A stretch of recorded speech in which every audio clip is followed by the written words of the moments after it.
موضوع الدرس في مذمة الهمز واللمز والغيبة والنميمة سورة الحمزة تفسير ابن كثير. الحمد لله رب العالمين والصلاة والسلام على أشرف الأنبياء وسيد المرسلين سيدنا محمد وعلى آله وأصحابه أجمعين. اللهم صل على سيدنا محمد وعلى آل سيدنا محمد كما صليت على إبراهيم وعلى آل إبراهيم في العالمين إنك حميد مجيد. أعوذ بالله من الشيطان الرجيم. بسم الله الرحمن الرحيم. ويل لكل همزة لمزة الذي جمع مالا وعدده يحسب أن ماله أخلده كلا لينبذن في الحطمة وما أدراك ما الحطمة نار الله الموقدة التي تطلع على الأفئدة إنها عليهم مؤصدة في عمد ممددة. سورۃ الحمزہ جو ہے یہ مکی صورتوں میں ہے، اور جیسے الحمدللہ آپ متعدد بار یہ بات پڑھ چکے ہیں، سن چکے ہیں کہ جو صورتیں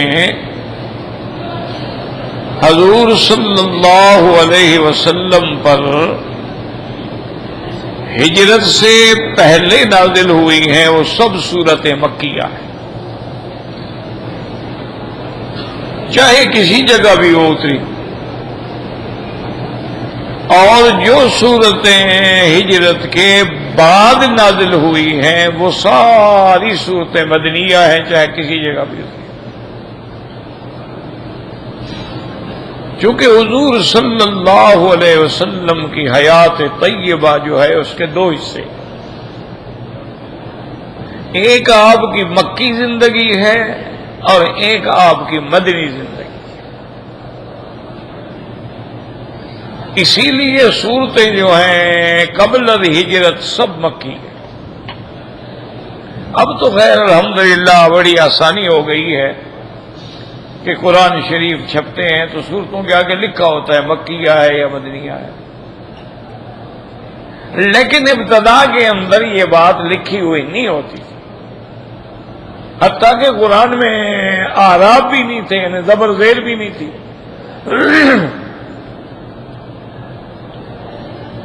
اور نقاط بھی نہیں تھے. یہ تو بہت بعد میں، یعنی اعراب کا جو مسئلہ ہے وہ تو بہت بعد میں سیدنا علی رضی اللہ تعالی عنہ نے جب علوم نحو مرتب کروائے تو آپ نے ابو الاسد الدؤلی کو حکم دیا تو انہوں نے اعراب لگائے. ورنہ جو تھا نا کہ جو لوگ عرب نہیں تھے ان کے لیے پڑھنا تو بہت مشکل ہو جاتا.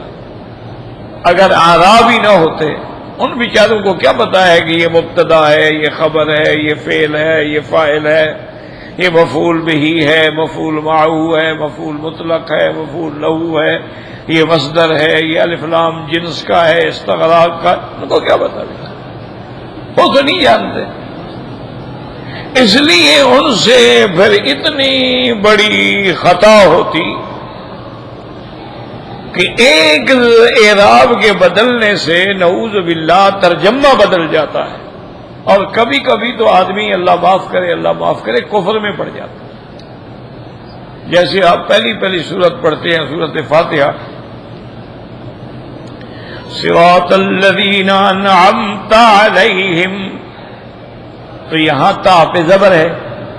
اگر خدا نہ کرے کوئی انعمت علیہم تو نعوذ باللہ کافر ہو جائے گا. تو اس لیے یہ اہتمام جیسے قراءت سبع ہے وہ ساری قراءتیں 7 جو ہے وہ صحیح ہے. انزل القرآن والا 7 احرف 7 قراء ہیں، لیکن اس کے لیے بھی بڑی مشکل پیدا ہوتی تھی ابتدائی دور میں کہ بھئی ایک آدمی ایک قرات پہ قرآن پڑھ رہا ہے، دوسرا دوسری قرات پہ پڑھ رہا ہے، تیسرا تیسری قرات پہ پڑھ رہا ہے. تو حضرت حذیفہ جب واپس آئے جنگ سے تو انہوں نے حضرت عثمان رضی اللہ تعالی عنہ سے کہا، انہوں نے کہا کہ حضرت مصحف تو جمع ہو گیا الحمدللہ، محفوظ بھی ہو گیا، لیکن اختلاف قرات کی وجہ سے کافی جھگڑے پیدا ہو رہے ہیں، اور یہ تو صحابہ کا دور ہے، خدا نہ خواستہ جو بعد میں لوگ آئیں گے پھر ان کا کیا ہوگا. تو پھر حضرت عثمان رضی اللہ تعالی عنہ نے دوبارہ حکم دیا، دوبارہ صحابہ کی کمیٹی بنائی، دوبارہ وہ جمع شدہ قرآن بھی اور مصحف سیدہ حفصہ بھی اور جتنے مصائب لکھے ہوئے مل سکتے تھے سب کو جمع کرانے کے بعد ایک قرات میں جمع کر دیا کہ تاکہ لوگوں میں اختلاف نہ رہے. اب اس کا فائدہ یہ ہے کہ جو آدمی 7 قرات پڑھنا چاہتا ہے تو یہاں بھی ماشاءاللہ مدارس میں باقاعدہ 7 قرات پڑھائی جاتی ہے، وہ جا کے اپنی محبت سے اپنے ذوق سے قرات پڑھ لیتا ہے، لیکن عام آدمی کو مغالطہ نہیں لگتا. اور یہی حل ہوتا ہے، ہمیشہ یاد رکھو کہ کبھی اختلاف نہیں ہوگا. جو قرات مثلا آپ کے ملک میں جو قرات ہے وہ قرات نافع ہے رحمت اللہ حفظ ہے، تو اسی قرات پہ آپ عمل کریں گے، کوئی جھگڑا نہیں. اسی طرح فقہی مسائل ہوتے ہیں کہ جس ملک میں اور جس علاقے میں جس فقہ کا رواج ہے، جو عملاً وہاں موجود ہے، کتابوں میں پڑھائی جاتی ہے، نصاب میں، مدارس میں، فتاوی میں، اس پہ آپ عمل کریں گے، کوئی جھگڑا نہیں، کوئی اختلاف نہیں. تو اس لیے ہمیشہ یاد رکھیں کہ پہلے جو ہے معلوم کرنا بھی امتحان ہو جاتا تھا کہ یہ سورت جو ہے مکی ہے یا مدنی ہے، یہ آیت جو ہے مکی ہے یا مدنی ہے. تو اب صحابہ یہ دیکھتے تھے کہ اگر آیات میں صرف مسئلہ توحید ہے، مسئلہ نبوت و رسالت ہے، مسئلہ معاد ہے، مسئلہ قیامت ہے، مشرکین کا رد ہے، سمجھ جاتے تھے کہ یہ مکی سورت. چونکہ 13 سال حضور پاک نے رحمت للعالمین صلی اللہ علیہ وسلم نے 13 سال مکی زندگی میں کوئی احکام بیان نہیں کیے، صرف اسی مسائل پہ زور دیا. اور وہ دیکھتے تھے کہ بھی ان آیات میں جہاد کا حکم ہے، وہ سمجھ جاتے یہ مدنی آیات. ان آیات میں احکام ہیں نماز کے، سمجھ جاتے تھے مدنی آیات. بھئی اس میں احکام ہیں وضو کے، تیمم کے، وہ سمجھ جاتے تھے یہ مدنی صورت. اس میں احکام ہیں اموال فے کے، اموال غنیمت کے، تو سمجھ جاتے تھے کہ یہ سارے احکام تو اترے ہی مدینے میں ہیں نا. یعنی 10 سال میں ساری شریعت نازل ہوئی اور 13 سال میں صرف اصولی مسائل پہ زور رہا. تو اس لیے سمجھ لے کہ یہ سورت مبارک جو ہے یہ سورت بھی مکی. وَيْلٌ لِكُلِّ هُمَزَةٍ لُمَزَةٍ. اب سمجھیے کہ ویل سے کیا مراد. کئی مقامات میں قرآن پاک میں یہ لفظ آیا. وَيْلٌ لِّلْمُطَفِّفِينَ، وہاں بھی لفظ ویل ہے. وَيْلٌ يَوْمَئِذٍ لِّلْمُكَذِّبِينَ. کئی مقامات پہ قرآن میں یہ لفظ آتا ہے۔ تو اب مفسرین کرام فرماتے ہیں کہ لفظ ویل جو ہے یہ ہلاکت کا لفظ ہے، اور تکلیف میں اور مصیبت میں اور دکھ میں پکارا جاتا ہے۔ یا ویلتا، اسی طرح یعنی جب کوئی عذاب کی گھڑی ہو تو یا ویلا یا ویلی، تو یہ ہلاکت کی پکارا جاتا ہے۔ جیسے لفظ ہے ویہا، یہ تو ہے نا ویلا، دوسرا ایک لفظ ہے ویہا، تو وہ ترحم کے لیے ہوتا ہے، یعنی جب کسی پہ آپ شفقت کریں، وہ غلطی کر آپ کہیں ویہا کا بھائی کیا کر رہے ہو، تو وہ ترحم کے لیے ہوتا ہے، اور یہ ہلاکت کے لیے ہوتا ہے۔ اور اسی طرح لفظ ہوتا ہے ویسا، وہ استصغار کے لیے ہوتا ہے، یعنی کسی کو چھوٹا سمجھنے پر استعمال ہوتا ہے، اور لفظ ویل جو ہے یہ ہلاکت کے لیے ہوتا ہے۔ اور بعض علماء کرام فرماتے ہیں کہ ویل جو ہے اسم واد فی جہنم، جہنم کی ایک وادی ہے جس کا نام ویل ہے۔ تو بات تو وہی رہی نا کہ جہنم بھی تو ہلاکت ہے نا، جہنم بھی تو عذاب ہے۔ تو بہرحال وہ یہ فرماتی ہیں کہ ویل جو ہے اسم واد فی جہنم، جہنم میں ایک وادی ہے اس کا نام ویل۔ اور بعض علماء مفسرین کرام نے یہ بھی لکھا ہے کہ ویل جو ہے یہ جہنم میں ایک پہاڑ کا نام ہے۔ تو بہرحال یہ سارے اقوال جو ہیں متقاربۃ المعنی ہیں۔ کیا معنی؟ یعنی معنی تقریباً ایک ہے، ہلاکت کے معنی میں ہو، جہنم کی وادی کے معنی میں ہو، جہنم میں پہاڑ کے معنی میں ہو، تو بات تو وہی ہلاکت ہی ہے۔ تو اس لیے اللہ فرماتے ہیں ویل لکل ہمزۃ لمزہ۔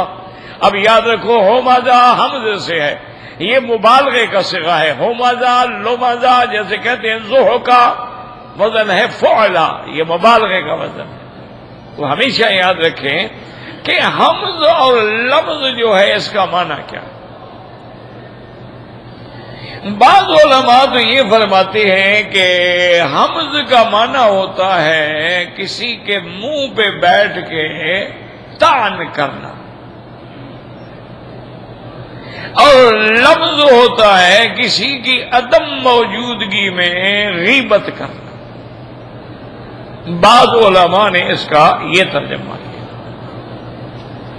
اور بعض علماء فرماتے ہیں کہ حمز ہوتا ہے قول سے، زبان سے، اور لمز ہوتا ہے اشارے سے، کسی کو ایک حکارت کا اشارہ کرنا، آنکھوں سے اشارہ کرنا، ہاتھوں سے اشارہ کرنا، مقصد ہے اس کی توہین کرنا، تو یہ لمز ہے۔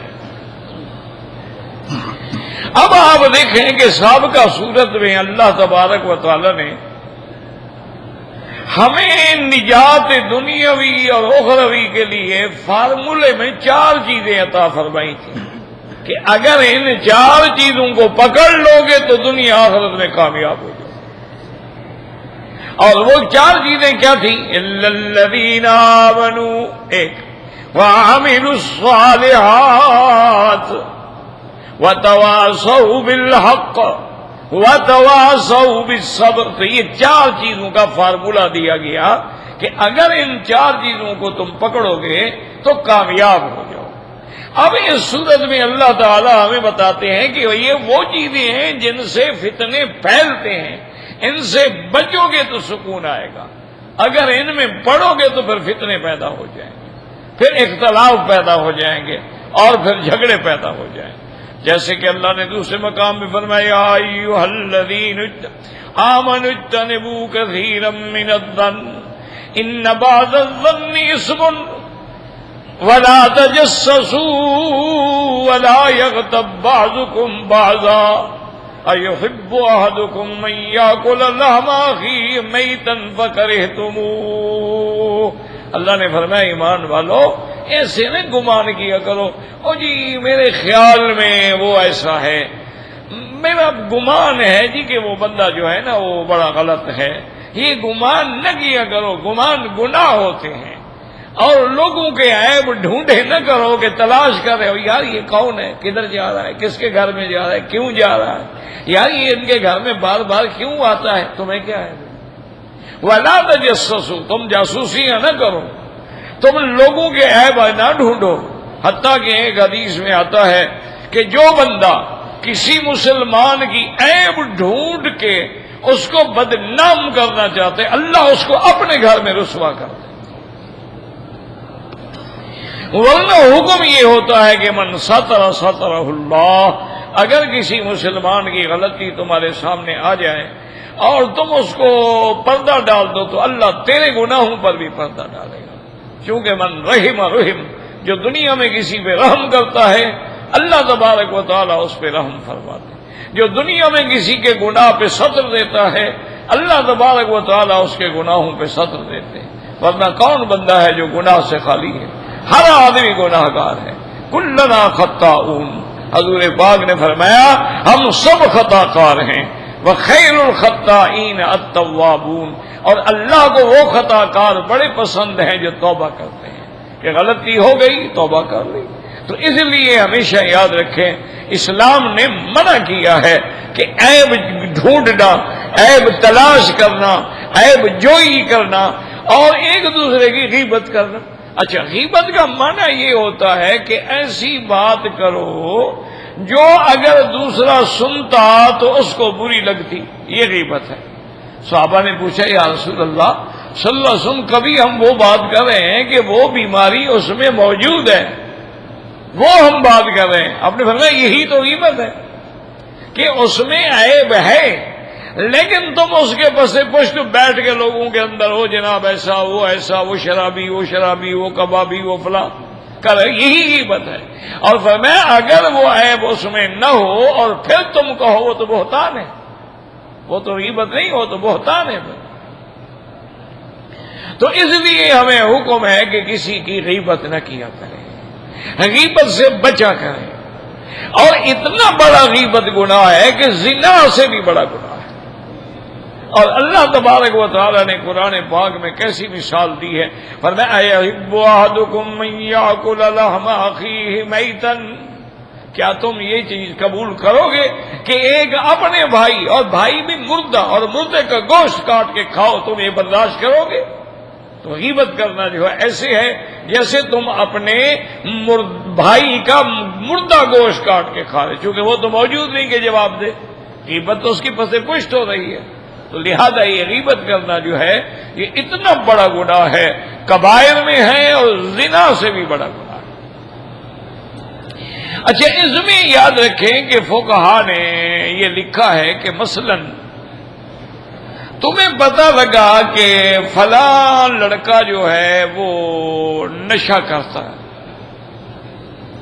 پہلے اس کو سمجھاؤ، اس کو ہدایت کرو، اگر وہ نہ سمجھے تو پھر اس کے ماں باپ عزیز جو ہمدرد ہیں ان کو بتلاؤ، یہ غیبت نہیں ہوتی، اس میں مقصد جو ہے وہ اصلاح ہوتا۔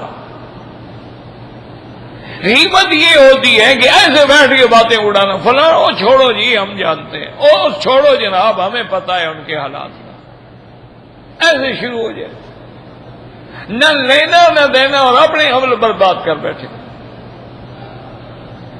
اور اسی طرح علماء اور فقہا نے لکھا ہے کہ اگر کوئی آدمی معلن بالفسق والفجور ہے، یعنی کھلا وہ گناہ کرتا ہے، تو اس کے بارے میں بات کرنا غیبت نہیں ہوگی۔ غیبت تو یہ ہے نا کہ اس کا گناہ چھپا ہوا تھا اور تم نے غیبت کی، وہ تو علن اعلان کرتا ہے، وہ تو ہاتھ میں بوتل لے کے نشے میں جناب سڑکوں پہ کھڑا ہے، وہ تو ہر آتے جاتے لوگوں کے گھر والوں کو چھیڑتا ہے، اس کے بارے میں بات کہنا جو ہے وہ غیبت نہیں ہوگی۔ اور اسی طرح علماء نے فرمایا ہے کہ اگر کوئی آدمی مثلاً چوری کا مشورہ کر رہے تھے کہ ابھی رات ہم فلاں گھر میں ڈاکہ ڈالیں گے، تم نے گزرتی سن لیا، تو ان کے بارے میں جا کے گھر والوں کو بتا دو، تو یہ غیبت نہیں ہے، تاکہ وہ ڈاکے سے بچ جائیں وہ چوری سے بچ جائیں، وہ ہوشیار ہو جائیں، یہ غیبت نہیں ہوتی۔ اسی طرح کوئی آدمی کسی کو نعوذ باللہ قتل کرنا چاہتا ہے، نقصان پہنچانا چاہتا ہے، اور تیرے علم میں بات آ گئی ہے اور تم نے آگے بتلا دیا ہے، تو یہ غیبت نہیں۔ تو اس لیے بہرحال غیبت جو ہے وہ تو حرام ہے، لیکن بعض مقامات ایسے ہوتے ہیں جہاں وہ اس کا ظاہر کر دینا جو ہے وہ ضروری ہوتا ہے، تاکہ بندہ جو ہے وہ گناہوں سے بچ جائے اور دوسرا مسلمان جو ہے وہ نقصان سے بچ جائے۔ اب یہاں قرآن پاک نے تو فرمایا ویل لکل ہمزۃ لمزہ، ہلاکت ہے ان کے لیے جو غیبت کرتے ہیں اور عیب جوئی کرتے ہیں۔ تو کیا یہ آیت جو ہے کسی خاص معین شخص کے لیے ہے یا مطلق ہے؟ تو اب بعض مفسرین کرام فرماتے ہیں کہ اخنس ابن شریک ایک آدمی تھا جس کی یہ عادت تھی، یہ آیت ان کے بارے میں نازل ہوئی، اور بعض کہتے ہیں کہ امیہ ابن خلف جو ہے اس کی یہ عادت تھی، اس کے بارے میں نازل ہوئی، اور اسی طرح بعض فرماتے ہیں کہ ولید ابن المغیرہ جو ہے یہ اس کے بارے میں نازل ہوئی، اور بعض فرماتے ہیں کہ حکم میں ایک آدمی تھا جو حضور کے چلنے کی نقل کرتا تھا، نعوذ باللہ استہزاء، یہ اس کے بارے میں نازل ہوئی۔ لیکن راجح قول یہ ہے، اصول یاد رکھیں کہ کبھی کبھی واقعہ ایک ہوتا ہے اور آیت بھی اسی واقعے میں اترتی ہے، لیکن حکم عام ہوتا ہے۔ اس کو محاورات عرب میں اور علماء کے اقوال میں کہتے ہیں کہ العبرت بعموم اللفظ لا بخصوص السبب، العبرت بعموم اللفظ، یعنی دیکھنا پڑے گا کہ لفظ عام ہے تو پھر عام ہے، سبب خاص ہے، ایک خاص واقعے میں آیت نازل ہوئی ہے تو کوئی حرج نہیں، وہ حکم جو ہے وہ عام رہے گا۔ اب دیکھیں نا، جیسے مسئلہ اظہار ہے کہ کوئی آدمی نعوذ باللہ اپنی بیوی کو کہہ دے تم میرے لیے ماں کی طرح ہو یا بہن کی طرح ہو یا بیٹی کی طرح، وہ حرام ہو جاتی ہے۔ تو یہ آیت جو ہے اظہار والی، یہ تو بی بی خولہ کے بارے میں اتری تھی کہ بی بی خولہ کو اس کے خاوند نے ظہار کیا تھا، جس میں اللہ نے قرآن اتارا کہ والذین یظاہرون من نسائہم ما ہن امہاتہم۔ اب یہ آیت بطور خاص ایک خاص واقعے میں اتری ہے، لیکن حکم قیامت تک کے لیے ہے کہ اگر آج بھی نعوذ باللہ کوئی ظہار کرے گا تو وہ عورت حرام ہو جائے گی، اس کو کفارہ دینا پڑے گا کہ یا تو وہ غلام آزاد کرے، اور اگر غلام آزاد نہیں کر سکتا ہے تو 2 مہینے کے متوالی یعنی متبادل روزے رکھے، درمیان میں افطار بھی نہ کرے، اور اگر یہ بھی نہیں کر سکتا ہے تو پھر 60 مسکینوں کو کھانا کھلائے۔ لیکن حکم جو ہے وہ تو عام ہے نا، واقعہ تو ایک ہوا تھا لیکن جو حکم آ گیا وہ قیامت تک کے لیے۔ اسی طرح کسی آدمی نے رمضان المبارک میں روزے کی حالت میں بیوی سے جمع کر لیا تو اللہ نے حکم نازل فرما دیا، کفارہ بھی آ گیا۔ اب واقعہ تو ایک ہے نا جی، لیکن حکم جو ہے وہ قیامت تک کے لیے ہے۔ اللہ نہ کرے، اللہ نہ کرے کوئی آدمی روزے کی حالت میں اگر جمع کر لیتا ہے تو اس کو کفارہ دینا ہوگا، یا غلام آزاد کرے یا 2 مہینوں کے روزے رکھے یا 60 مسکینوں کو کھانا کھلائے۔ اور یہ بھی یاد رکھو بھی چلو آج کل غلام تو نہیں مل سکتے، لیکن وہ تندرست آدمی روزے رکھ سکتا ہے تو روزے رکھنے چاہیے۔ وہ تو کفارہ مسکینوں کو کھانے کھلانے کا تب ہے جب وہ روزہ رکھنے کی طاقت نہ رکھتا ہو، روزہ نہیں رکھ سکتا تو بھئی اب کیا کرے، اب 60 مسکینوں کو کھانا کھلا دے، ورنہ بڑے آدمیوں کو 60 مسکینوں کو کھانے کھلانے کا کیا فرق پڑتا ہے؟ وہ تو 10 ریال کی ساتھ 600 ریال دے دیں گے کہ ٹھیک ہے جی ہو گیا تو ہو گیا، پھر وہ تو اسلام اور اللہ کے قانون کو چھیڑتے رہیں گے ہمیشہ، نعوذ باللہ ثم نعوذ باللہ۔ اللہ تبارک و تعالی رحمت فرمائے۔ تو اسی لیے حکم ہے کہ آدمی کبھی کبھی حکم ایک خاص واقعے میں نازل ہوتا ہے، لیکن وہ حکم قیامت تک کے لیے عام ہو جاتا ہے۔ اللہ تبارک و تعالی پھر اس کو یوں قیامت تک وہ حکم جاری رہے۔ اب جیسے بعض علماء نے فرمایا ہے کہ یہ آیات جو ہیں اخنس ابن شریک کے بارے میں نازل ہوئی ہیں، بعض نے کہا ہے امیہ ابن خلف کے بارے میں نازل ہوئی ہے، اور بعض نے کہا ہے کہ ولید ابن المغیرہ کے بارے میں نازل ہوئی ہے۔ بعض نے کہا ہے کہ حکم ابن العاص کے بارے میں نازل ہوئی ہے، لیکن حکم جو ہے وہ عام ہے۔ وَيْلٌ لِّكُلِّ هُمَزَةٍ لُّمَزَةٍ الَّذِي جَمَعَ مَالًا وَعَدَّدَهُ۔ یاد رکھو، الَّذِي جَمَعَ جسے مال اکٹھا کیا، وَعَدَّدَ کے دو معنی ہیں جو مفسرین نے کیے، یاد رکھو۔ ایک معنی تو یہ ہے کہ مال اکٹھا کیا اور اس کو اپنے لیے محفوظ رکھا، یعنی عدہ بنایا کہ ہاں میرے کام آئے گا۔ ایک معنی یہ کہ جیسے آدمی دیکھا نا، ابھی سونا خرید لیتا ہے اور ڈائمنڈ خرید لیتا ہے، کوئی پلاٹ خرید لیتا ہے، کوئی بھی میرے کام آئے گا وقت پہ۔ ایک معنی تو عددہ کا یہ ہے، اور دوسرا معنی یہ ہے کہ جمع مالن، مال اکٹھا بھی کرتا ہے، پھر عددہ گنتا ہے، روز گن رہا ہے، ہاں اتنے ہو گئے، آج اتنے ہو گئے، آج اتنے ہو گئے، اور گن گن کے خوش ہو رہا ہے کہ میرا مال دیکھو کیسے بڑھ رہا ہے۔ تو یہ بھی اس کی مال سے محبت کی دلیل ہے کہ وہ مال کے فتنے میں مبتلا ہے، حالانکہ اللہ پاک فرما چکے ہیں کہ انما اموالکم واولادکم فتنہ۔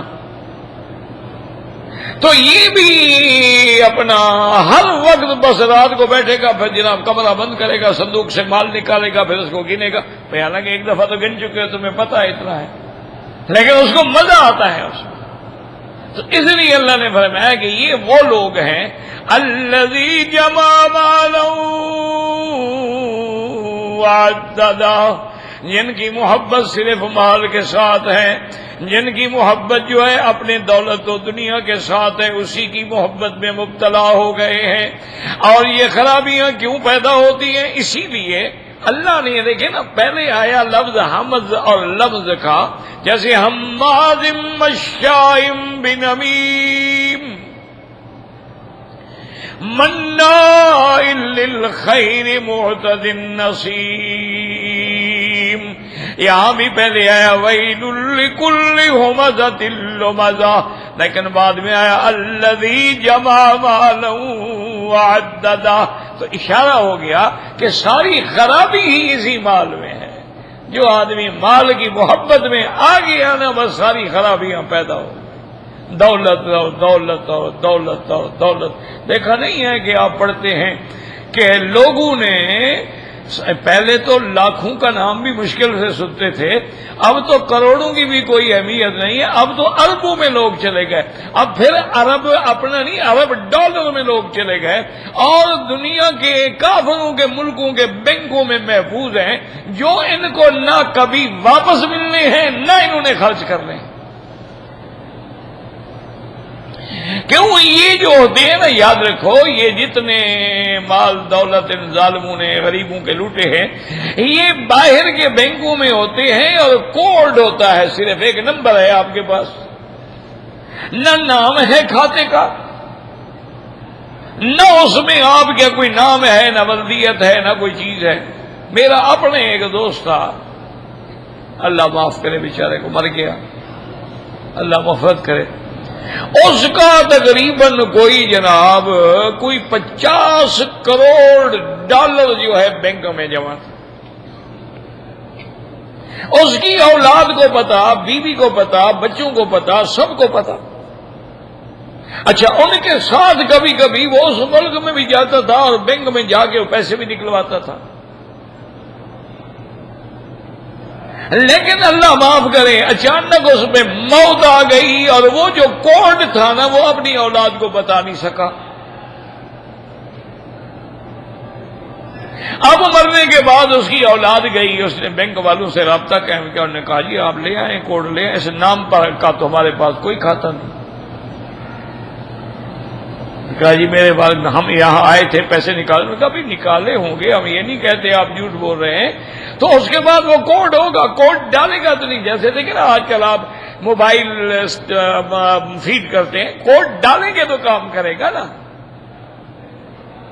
اگر آپ کو اس کا کوڈ نہیں آتا ہے، ٹیلی فون بند ہو گیا، اب ٹیلی فون نہیں کام کرے گا۔ انہوں نے کہا کہ بھائی ہم خود، انہوں نے کہا ہم جانتے ہیں آپ فلاں آدمی کے بیٹے ہیں، ہم یہ بھی جانتے ہیں کہ وہ آتے تھے اور پیسے نکالتے تھے، لیکن ہمیں تو نہیں پتا ان کا 1000 تھا، 2000 تھا، 2 لاکھ تھا، نکال لیا، بچا ہے نہیں بچا ہے، کول لاؤ گے ہم کھاتا کھولیں گے، ایسے تو کھاتا ہم کھول نہیں سکتے، نہیں ملے۔ انا للہ و انا الیہ راجعون، ختم ہو گئے، تباہ ہو گئے، برباد ہو گئے۔ تو یہ بدقسمتی ہے ہمیشہ، اور یاد رکھیں کہ مال کی محبت کا انجام ہمیشہ یہی ہوتا، اس کا انجام جو ہے وہ ہمیشہ تباہی اور بربادی ہوتا۔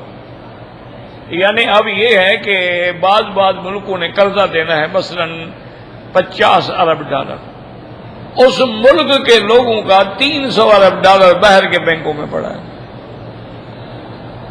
تو 50 ارب دے دیں قرضے سے تو جان چھوٹ جائے نا، ملک تو اپنے پیروں پہ کھڑا ہو جائے، لیکن سوال ہی پیدا نہیں ہوتا، وہ تو ماننے کے لیے بھی تیار نہیں کہ ہمارا کوئی پیسہ ہے۔ تو یہ انجام ہے دولت کا، اس لیے بزرگوں نے، اولیاء اللہ نے یہ مثال دی ہے کہ اگر دولت تمہاری، دنیا تمہاری دین کے تابع ہے تو سبحان اللہ، پھر یہ بہت بڑی چیز۔ ان نے فرمایا اس کی مثال ایسی ہے کہ جیسے کشتی ہے، اب اگر پانی کشتی کے نیچے ہے تو کشتی تیر رہی ہے، کشتی اڑ رہی ہے، چل رہی ہے، لیکن اگر وہ کشتی کے اندر پانی آ جائے تو کشتی ڈوب جائے گی۔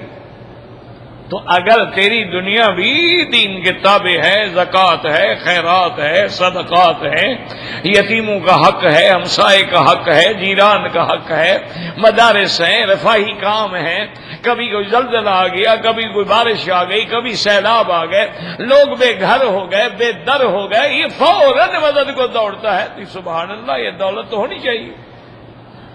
سیدنا عثمان غنی رضی اللہ تعالیٰ عنہ کے بعد دولت تھی تو آپ دیتے تھے نا، اگر دولت نہ ہوتی تو مسجد نبوی کی زمین کیسے خریدتے، اگر دولت نہ ہوتی تو بیر روما خرید کے کیسے وقف کرتے، اگر دولت نہ ہوتی تو غزوہ تبوک میں آپ 900 اونٹ اور 100 گھوڑا اور 5 کلو سونا کیسے دیتے۔ دولت بری نہیں، لیکن شرط ہے کہ وہ دین کے تابع ہو۔ اسی لیے قرآن کہتے ہیں ربنا آتنا فی الدنیا حسنۃ وفی الآخرۃ حسنۃ فقنا عذاب النار۔ اور حضور نے بھی فرمایا کہ اپنے بچوں کو بھوکا نہ چھوڑو، بچوں کے لیے کچھ چیز پیدا کرو تاکہ تمہارے بعد بچے سوال نہ کرتے رہیں، مانگتے نہ رہیں، ان کے پاس اتنا ہو کہ باعزت زندگی گزار سکیں۔ ورنہ یہ دولت جو ہے یہ تو ایسی بری چیز ہے کہ اللہ تبارک و تعالی ہی اس سے محفوظ رکھے۔ اسی لیے جو اولیاء اللہ تھے نا جی، انہوں نے کبھی دنیا کو نظر بھر کے بھی نہیں دیکھا، ان کے نزدیک دنیا کی کوئی حیثیت ہی نہیں تھی۔ تو اس لیے اللہ فرماتا ہے کہ اس کی سبب کیا ہے، یہ غیبت میں کیوں مبتلا ہوتا ہے، یہ گناہوں میں کیوں مبتلا ہوتا ہے کہ دولت، اصل خرابی دولت ہے، اصل خرابی وہ مال ہے، اصل خرابی جو ہے وہ غنا ہے۔ اس لیے فرمایا الذی جمع مالا وعددہ یحسب ان مالہ اخلدہ۔ اب دوسری خرابی کا ذکر ہے کہ یہ جو پیسے اکٹھے کر رہا ہے، یہ جو دولت کے انبار لگا رہا ہے، یہ جو دولت جمع کر رہا ہے، اس کا گمان یہ ہے کہ یہ مال ہمیشہ رہے گا ایک، اور بعض علماء فرماتے ہیں گمان یہ ہے کہ اس مال کی وجہ سے میں ہمیشہ رہوں گا، مجھ پر بھی کچھ نہیں ہوگا، میرے پاس دولت ہے، میرے پاس پیسہ ہے، مجھے کیا ہو سکتا ہے، ذرا تکلیف ہوگی باہر چلے جائیں گے علاج کے لیے، ذرا تکلیف ہوگی 10 ڈاکٹر آ جائیں گے، ہزاروں دوائیں آ جائیں گی، مجھے کیا ہو سکتا ہے۔ بعد میں فرمایا کہتے ہیں مال ہمیشہ رہے گا، اور بعض مفسرین نے فرمایا یعنی مال کی وجہ سے یہ سمجھتا ہے کہ میں ہمیشہ رہوں گا، مجھ پہ کبھی ہلاکت نہیں آئے گی، کبھی بربادی نہیں آئے گی، کبھی فنا نہیں آئے گی، حالانکہ یہ بات نہیں سمجھتا ہے۔ اللہ تبارک و تعالیٰ اگر چاہتے ہیں تو ایک ہوا کا حکم ہوتا ہے اور سب کچھ اجڑ جاتا ہے۔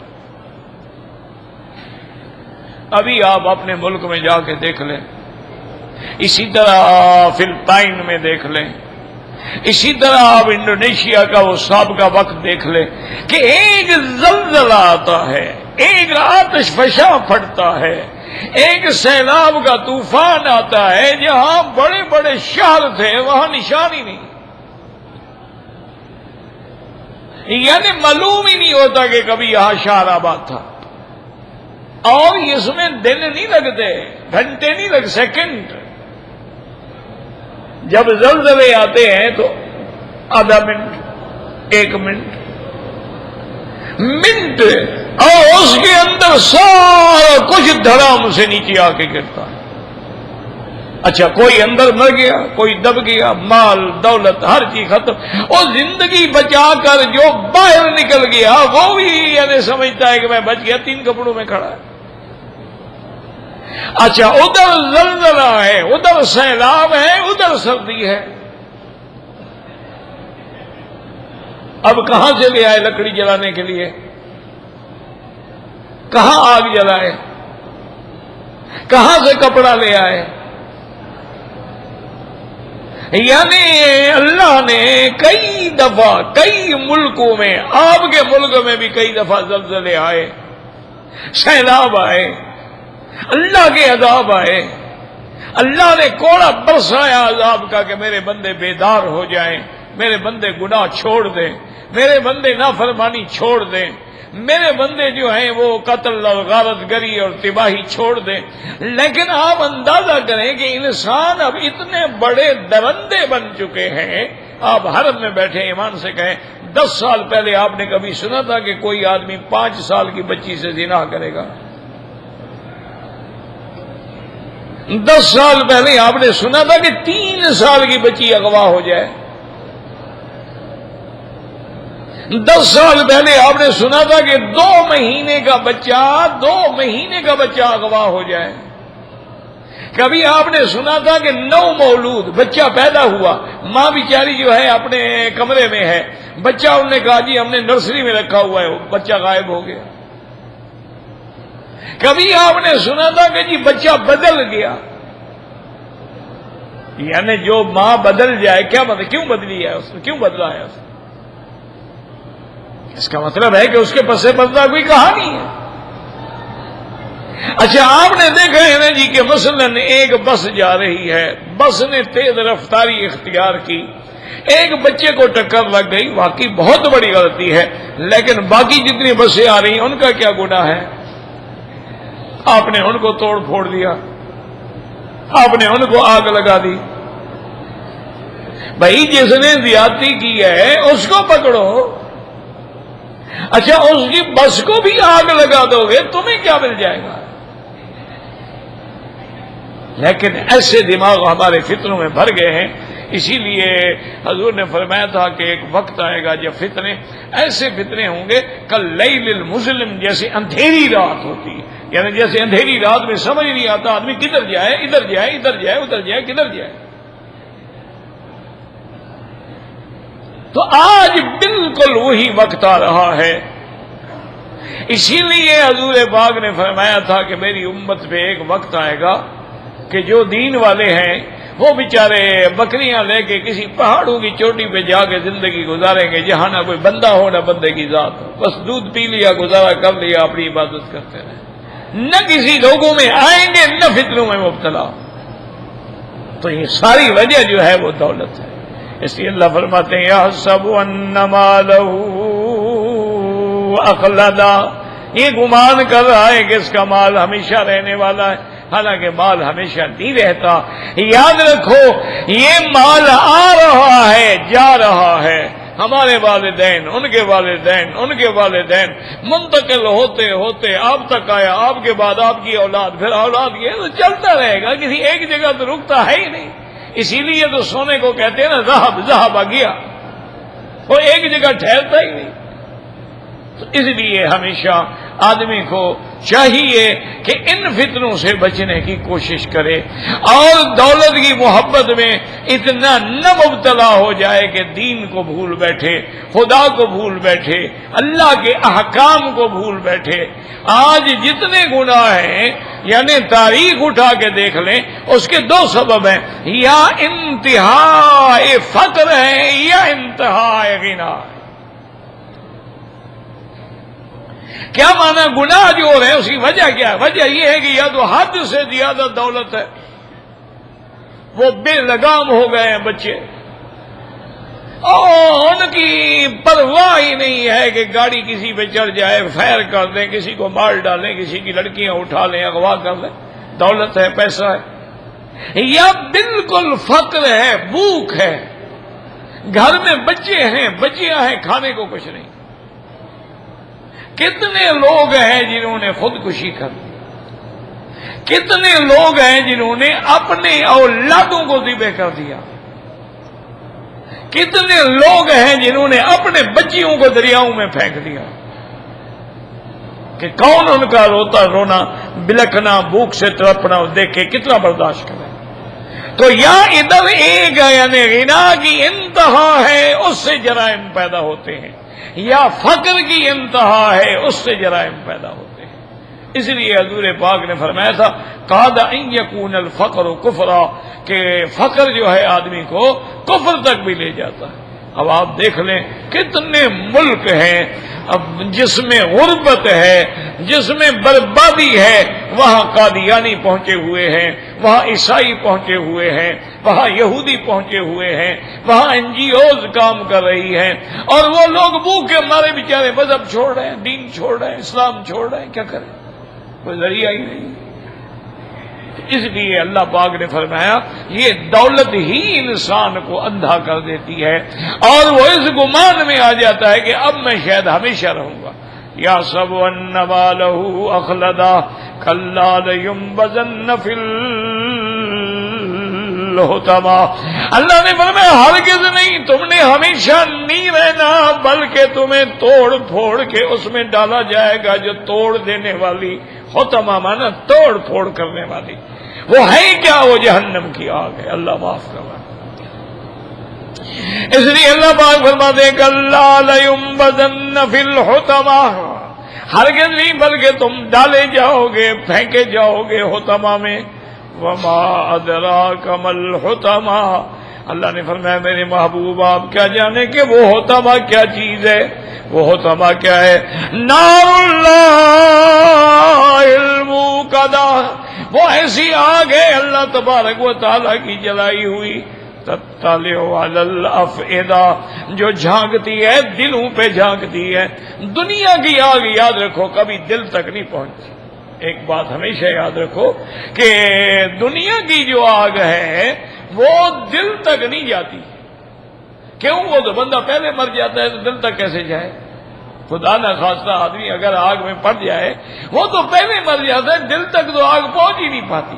لیکن یہ جہنم کی آگ ہے، چونکہ وہاں تو موت آئے گی نہیں نا، وہاں تو مرنا ہے ہی نہیں۔ اللہ یموت فیہا ولا یحیا، یعنی ان کا عالم یہ ہوگا نہ موت نہ حیات، وہ اسی درمیان میں اٹکے ہوئے ہیں۔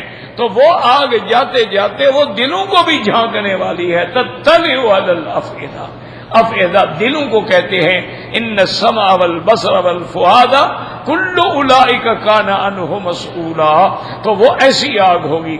اس لیے فرمایا کلا لینبذن فی الحطمہ وما ادراک ما الحطمہ نار اللہ الموقدۃ التی تطلع علی الافئدہ انہا علیہم مؤصدہ۔ موصدہ کا معنی ہوتا ہے مطبقہ، یعنی جیسے آپ کسی چیز کو دیکھیں نا جلا اوپر سے ڈھکن دے کے بند کر دیتے ہیں کہ اب باہر اس کی گرمی باہر نہیں جا سکتی اور باہر کی ٹھنڈ اندر نہیں جا سکتی، مطبقتاً بند ہو گئی ہے وہ۔ تو ان کو بھی ایسی جہنم کی آگ میں ڈالا جائے گا، ڈالنے کے بعد اوپر سے بند کر دیا جائے گا۔ کہ کوئی نرم چیز، کوئی ہوا، کوئی ٹھنڈی چیز اندر داخل ہی نہ ہو سکے، اور نہ وہ آگ باہر نکلے کہ اس کے اندر کوئی کمی آ سکے۔ اس لیے علیہم مؤصدۃ، اور بعض علماء نے فرمایا فی امد ممددۃ، بڑے بڑے لمبے ستون، کیا مانے یعنی وہ آگ جو ہے وہ ایسی ہوگی جیسے ستون کھڑے ہوئے ہیں۔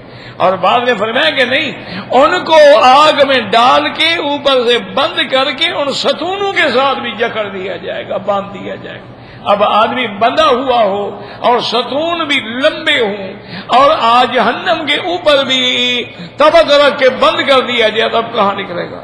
اب کون سا جائے پناہ ہوگی کہ جہاں نکل جائے؟ تو اس لیے موسم میں اس لیے حکم ہوگا نا کہ اصلوہا فاصبروا او لا تصبروا، جلو تو اب صبر کرو یا نہ صبر کرو، سواء علیکم برابر۔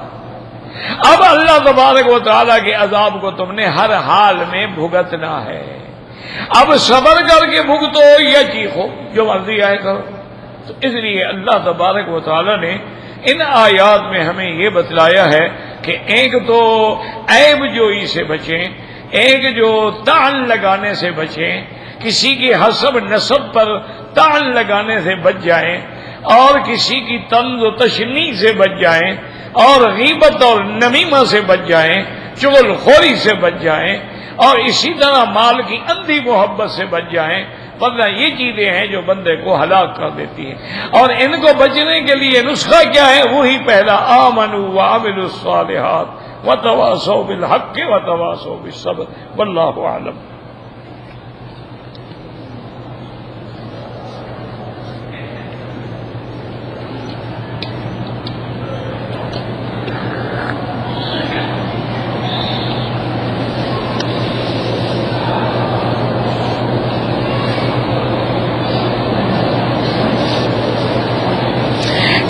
کہ روزہ جو ہے، روزہ حضور صلی اللہ علیہ وسلم کے مدینہ منورہ جانے کے بعد فرض، کیونکہ مکے میں روزے کا حکم نہیں تھا۔ جب حضور صلی اللہ علیہ وسلم مدینہ منورہ میں گئے، نماز کا حکم معراج والی رات مل گیا، لیکن تنفیذ صلاۃ کے نماز کیسے پڑھنی ہے، وقت کیا ہے، شرائط کیا ہے، ارکان کیا ہے، فرائض کیا ہے، واجبات کیا ہے، سنن کیا ہے، مستحبات کیا ہے، یہ ساری تفصیل مدینہ منورہ میں والا کہ حضور پاک نے صحابہ کو نماز پڑھ کے وضو فرما کے نماز پڑھ کے دکھلا دی، اور فرمایا بھی اس طرح نماز پڑھا کرو۔ جہاں تک میرے بھائی 8 رکعت تراویح کا تعلق ہے، ائمہ اربع جو ہے نا جی، یعنی چاروں فقہا، امام ابو حنیفہ رحمت اللہ علیہ، امام شافعی رحمت اللہ علیہ، اور امام احمد ابن حنبل رحمت اللہ علیہ، اور امام مالک رحمت اللہ علیہ، یہ چاروں ائمہ اربع کا اتفاق ہے کہ تراویح 20 رکعت۔ ایک بات یاد رکھیں، اور ویسے بھی 8 رکعت پر لفظ تراویح کا اطلاق بھی نہیں ہوتا۔ بات سمجھیں کیا معنی ترویح؟ ترویح کا کیا معنی ہوتا ہے کہ بھی 4 رکعت پڑھ کے ذرا وقفہ دیا کہ تھوڑی دیر آرام ہو جائے، ریسٹ ہو جائے۔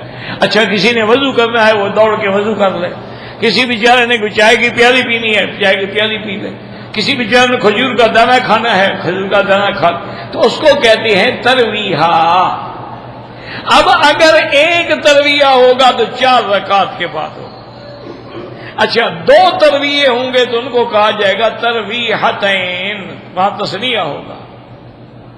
اور اگر زیادہ ہوگا تو پھر ہوگا لفظ تراویح، تو 12 رکعتوں پر تو 3 ترویح آ جاتے ہیں، وہاں تو جمع کا لفظ لگ جاتا ہے تراویح، لیکن 8 پر تو ترویحتین ہونا چاہیے، تراویح کیسے ہوگا؟ بات کو سمجھیں۔ اور پھر احادیث مبارکہ موجود ہے، اور اسی طرح امت میں تلقی بالقبول ہے کہ حضور کے زمانے سے لے کر پھر صحابہ کے زمانے سے لے کر آج تک جو ہے مکہ میں اور مدینہ میں ہمیشہ 20 تراویح رہی، اور اس پر یہاں علماء عرب نے باقاعدہ الحمدللہ کتابیں بھی لکھی ہیں، اور انہوں نے ہر سنہ وار ثابت کیا ہے کہ فلاں سن میں کون امام تھا، فلاں سن میں کون امام تھا، فلاں سن میں کون امام تھا، اور 1400 سال کی لسٹ پیش کی ہے کہ 1400 سال میں ایک رات بھی کسی نے مکہ اور مدینے کی مسجدوں میں 8 تراویح نہیں پڑھی، ہمیشہ 20 پڑھی گئی۔ باقی جو 8 پڑھتے ہیں ہم اعتراض نہیں کرتے ہیں، لیکن ان کو بھی ٹھنڈے دل سے غور کرنا چاہیے کہ رمضان کی راتیں جو ہیں وہ قیام کے لیے ہیں، جیسے دن جو ہے وہ صیام کے لیے ہیں، اور جتنا رمضان کی رات میں جاگے گا، قیام کرے گا، جتنا عبادت کرے گا اتنا فائدہ ہوگا۔ اچھا، بعض روایات میں 12 رکعات بھی ملتی ہیں۔ اب اگر ایک آدمی نے 20 رکعات پڑھی ہے تو ساری حدیثوں پہ عمل ہو گیا، اور اجماع صحابہ پہ بھی عمل ہو گیا، امت کا تلقی بالقبول بھی اسی عمل کو حاصل ہے۔ اس لیے ان کو بھی ٹھنڈے دل سے سوچنا چاہیے، اعتراض نہ کریں جو پڑھتے ہیں، اللہ ان کی بھی قبول فرمائے۔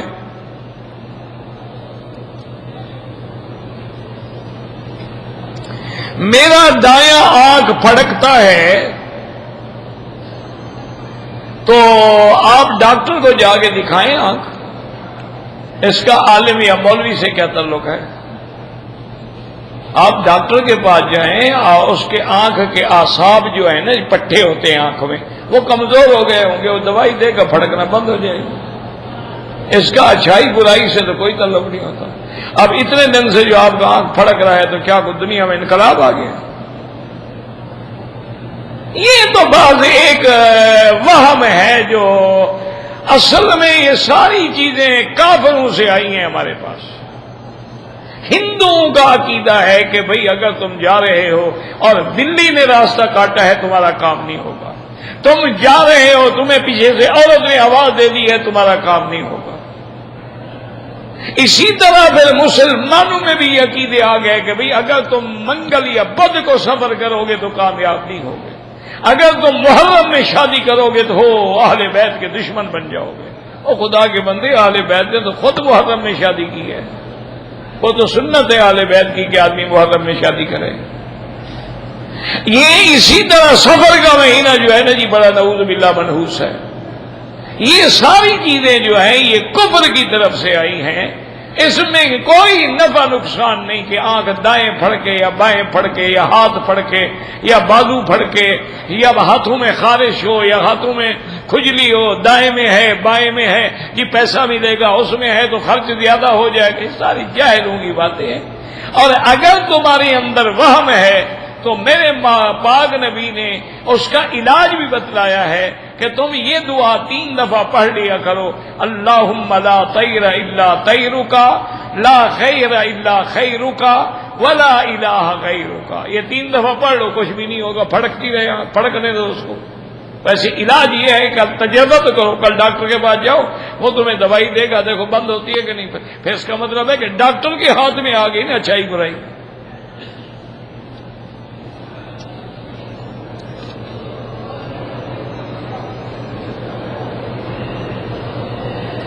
کیا تاریخ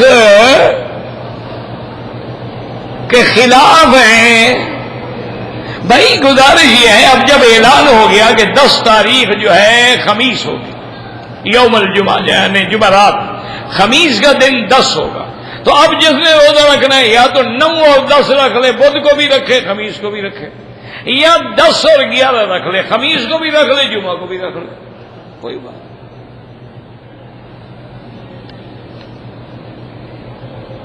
جو لوگ حرم میں تصویریں بناتے ہیں بالکل جائز نہیں بنانی چاہیے۔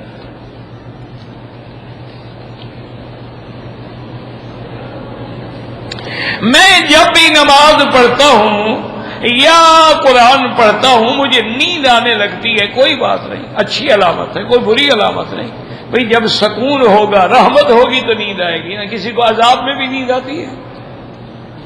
ایک بزرگ سے کسی نے جا کے پوچھا، اس نے کہا جی حضرت ہماری تو عجیب حالت ہو گئی ہے، فلم دیکھنی ہو ڈش پہ بیٹھے ہوں، ٹیلی ویژن پہ بیٹھے ہوں، لیپ ٹاپ پہ بیٹھے ہوں تو ساری رات بیٹھے رہتے ہیں، پلک بھی نہیں جھپکتی، اور اگر ہم نماز میں آئے قرآن میں آئے تو نیند آ جاتی۔ فرمایا میرے بھائی اگر ایک بہترین بستر ہو، پلنگ ہو، اور اس پہ پھول بچھے ہوں، خوشبو ہو تو وہاں نیند ہے، اور اگر ایک پلنگ پہ کانٹے پڑے ہوں تو کانٹے والی جگہ نیند آئے گی؟ اس نے کہا جی نہیں آئی، ورنہ شیطانی کام کانٹے ہوتی ہے، نیند کیسے آئے؟ اللہ کے امور میں رحمت ہوتی ہے، سکون ملے گا، الا بذکر اللہ تطمئن القلوب، جب اللہ کا ذکر آتا ہے اطمینان دل ہوتا ہے تو پھر نیند تو آئے گی۔ یہ تو علامت خیر ہے، علامت رحمت ہے، ڈرتے کیوں ہو تم؟ بھائی افضل یہ ہے کہ طواف کے بعد 2 رکعت مقام ابراہیم کے پیچھے پڑھو، اگر وہاں جگہ نہ ہو تو پھر حتیم میں پڑھو، اگر حتیم میں بھی رش ہے تو پورے مطاف کی جو جگہ ہے اس میں کسی جگہ پڑھو، اگر وہاں بھی نہیں تو ساری مکہ مسجد الحرام میں جہاں مرضی ہے پڑھو، اگر بھول گئے گھر چلے گئے ہوٹل میں پڑھ لو، اسی دوسری مسجد میں پڑھ لو، کوئی فرق نہیں پڑتا۔ افضل یہ ہے کہ مقام ابراہیم کے پیچھے، اس کے بعد حتیم میں، اس کے بعد مطاف میں، اس کے بعد مسجد الحرام میں، ورنہ تو کسی بھی جگہ اللہ کی نمازیں ہو جاتی ہے تو بہرحال حتیم میں پڑھے جا سکتے ہیں۔ ربنا تقبل منا انک انت السمیع العلیم وتب علینا انک انت التواب الرحیم، وصلی اللہ تعالی علی خیر خلقہ سیدنا محمد وعلی آلہ واصحابہ اجمعین۔